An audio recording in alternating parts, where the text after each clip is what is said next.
Esiet sveicināti, Latvijas mācās jau 9. epizodē. Šodienas tēma – nezāļu ierobežošana ziemai graudaugos. Šovasar devāmies pie Latvijas augu aizsardzības pētniecības centra speciālis Zanis, kur mēs apskatījām, kādas ir problēma nezāles graudaugos. Un tagad ir īstais brīdis, ko nevajag palaist garām, lai ierobežotu visefektīvāk tieši šīs mūsu problēma nezāles laukos. Kopā ar Madaru, Latvijas speciālisti, apskatīsim pāris sējumus. Dodamies!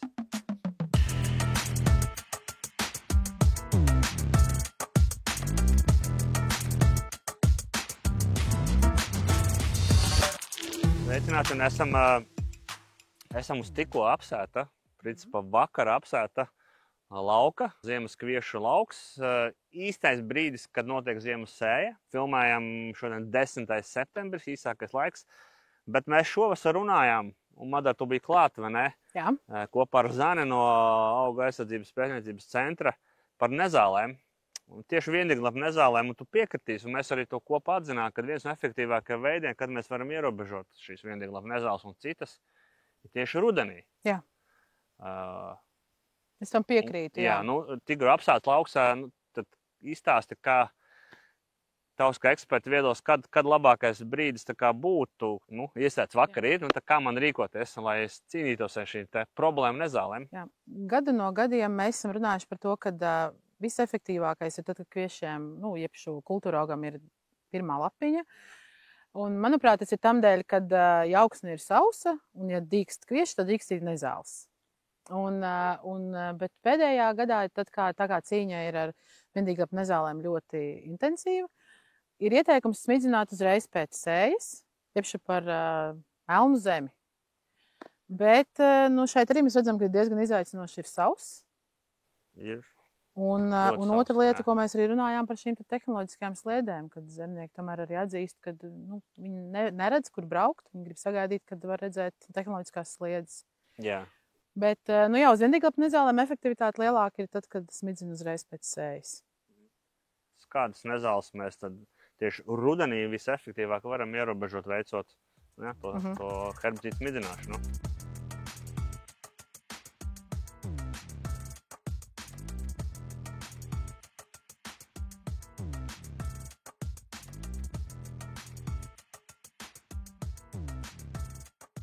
Pirmkārt, tās ir vienīglap nezāles, rudzusmilga un jebkuras citas, kas dīkst arī rudenī, kā mēs sapratām arī no Zanes stāstītā, arī lačauzes un airenes arī dīkst arī rudenī, ja ir silts kā šogad. Un arī iepriekšējais gads bija pietiekami silts un labēlīgs. Veronikas vijolītes, tās arī ir nezāles, kuras pavasarī ir grūti apkarot. Kur ziemo vai? Mauras karenes, neatceros, vai es pieminēju, par to mēs nerunājām iepriekšējo reizi, bet arī ir diezgan liela problēma. Un tad ir jautājumi pavasarī, ko darīt, man ir mauras karene un īsti risinājumu nav. Īstenībā arī liela problēma ir sartā panātre. Un nevis tāpēc, ka viņi nevarētu apkarot pavasarī, bet tāpēc, ka viņa ir milzīga pavasarī, viņa jau zied, viņa ir milzīga konkurence kultūra augam. Un pavasarī mums ir izaicinājumi, ir vēsi, ir ļoti milzīga steiga, dažādi citi smidzinājumi, tad arī sētā panātre un virza.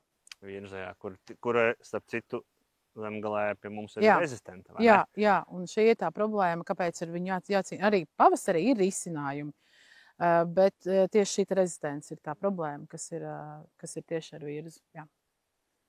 Un tās ir tās nezāles, kas man tā ātrumā nāk galvā, runājot arī lokāli, pieņemsim arī par zemgali. Tā kā šeit ir vakar sēts no pieredzes, principā, nedēļas laikā mēs redzēsim tehnoloģisko sliedi, pat ātrāk varbūt tās, tad es esmu gatavs, tad tu saki sēniekam, neguli un brauc, jā. Es saku neguli un brauc, un ko es vēl ieteiktu padomāt par līmi, ko pielietot klātā augsnes regulātoram. Šis kaut kas jauns. Ne regulātoram, bet herbicīdam. Herbicīdam, jā. Līmi tas tā kā palīdzētu vairāk to labāk noklāt. Jā. Un arī iepriekšējā gadā iepriekšējā sezonā, man liekas, tā arī bija problēma smilšainos laukos, jo bija lieli nokrišņi. Protams, ka tas nav brīnumlīdzīgs, bet tas noteikti var uzlabot iedarbību un efektivitāti. Jā, un vēl viens jautājums, tās praktiskas, kāda ūdens daudzums rekomendētu lietot augsnes herbicīdiem? Tā kā klasisko 200 līdz 400 vai var arī mazāk vai ražīgāk? Es laikam ieteiktu klasisko un tomēr vai nu smidzināt vēl vakarā, tad, kad ir rasa, jo pēdējos vakarus gaisa mitrums ir lielāks. Nu, protams, var palielināt, bet zemnieki ir tā triki ar to palielināšanu. Ražība krītās tieši. Jā, darba ražīgums, bet nesamazināt noteikti. Jā. Jo tas ir, šis smidzinājums, viņam ir jānoklāj šī augsnes virskārta, tad ar samazinātiem daudzumiem noteikti nevajadzētu iet. Tu teici, ka tehnoloģisko sliedi, tad var ieraudzīt, ka kultūrogam ir viena lapiņa, nāk ārā ādatiņa, bet cik ilgas var gaidīt? Manuprāt, tur ir jāsās arī katra produkta reģistrācijā, bet līdz 3 lapu stadiju jau tas, man liekas, tāds pēdējais brīdis. Deadlines, ka to varētu darīt.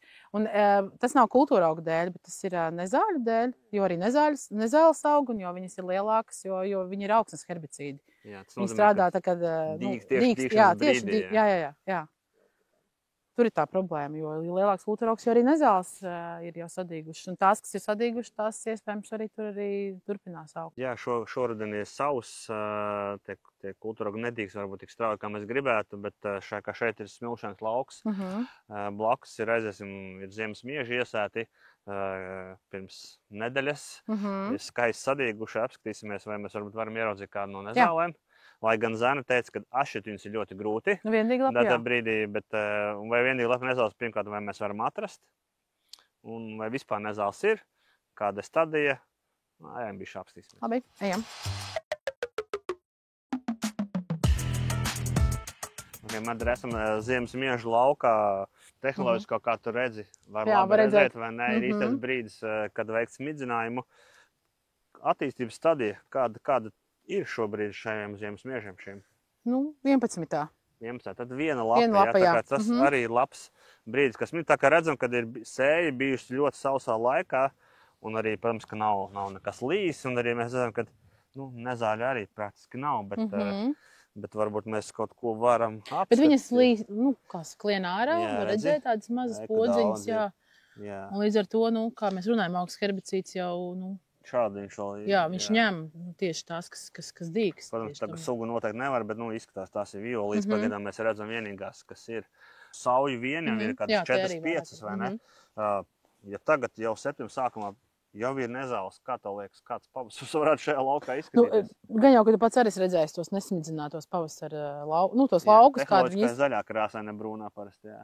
Jā, un viņus varētu, zini kā ir, šādi zemnieki nepieraksta, pieņemsim, ja daudz to lauku, ko es midzinātu, tad to vizuāli var redzēt pavasarī. Viņi ir katastrofāli pilni ar ziedošām jau nezālēm, un ja ir liela nezāle, un kas ir liels, manuprāt, jau plauktas platumā, nevis garumā, tā jau ir liela nezāle. Ja.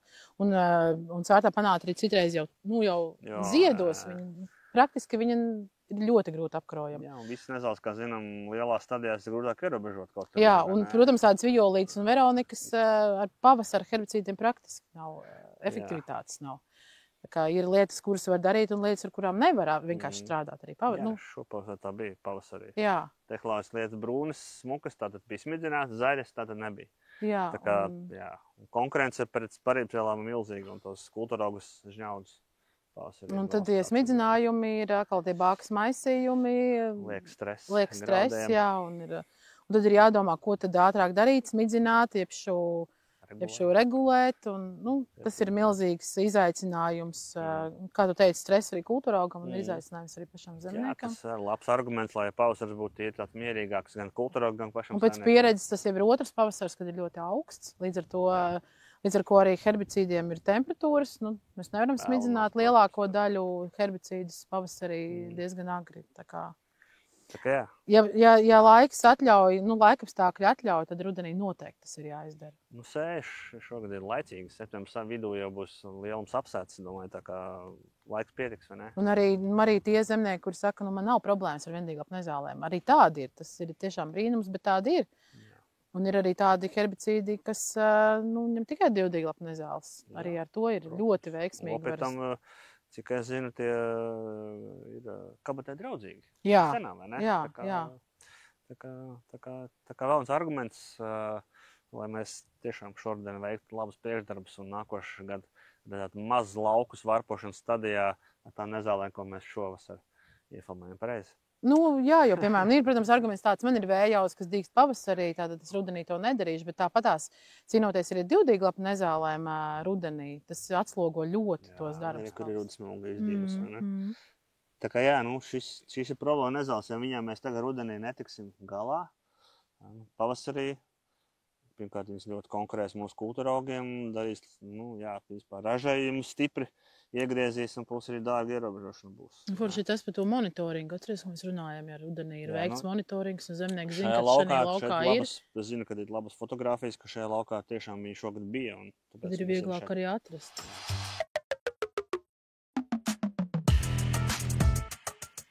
Rezumē, to mēs redzam, ka šeit ir minimāla augsts apstrāde, vai ne? Jā. Tā kā nekas ierats nav, sēklas visticamāk nezāļu ir daudz. Tad, kāds priekšaugs te ir bijis? Priekšaugs ir ziemas kvieši. Divas reizes mehāniski ierobežot kvieši, protams, arī kāds sāņauks jau nu būs. Tā kā tad piekritīs, ka mēs ar šo sižetu gribam atgādāt lauksaimniekiem, nu, šis ir tā kā pēdējais brīdis pie šādas stadijas, ka to smidzināšanu tā kā izdarīt, sākt, cik vien agri var, tik līdz ierauga tehnoloģisku sliedi. Tu šajā laukā droši vien to sliedi varēja redzēt. Pirms 3 dienām jau varēja ieraudzīt vai pat 4. Tā kā, jā, nu šobrīd tie darbi ir saspringti, ir apšķi smidzinājumi, bet, nu, jā, mieži, kā redzam, kvieši, tiem, kam ir kvieši tīrami, tur vēl nav tik stresēni. Un to mēs redzam, ka, diemžēl, šogad ir sauss, tā ka tā kviešu dīkšana zemgalē nebūs tik raita, tā kā apsējamies un nepalaižam garām efektīvāko nezāļu ierobežošanu, jo pētījumi rāda. Šorīt vēl lasīju, ka ir būtiski lielāka graudaugu raža, ja veic nezāļu ierobežošanu rudenī. Tad atkrīt konkurence, nav stresa pavasarī, pēc barības vielām, pēc mūsu dārgās lāpekļu un visām citām lietām. Tā kā to mēs šodien jums, dārgie skatītāji, ar Maduru atgādinām. Veiksmi darbos! Jā, veiksmi!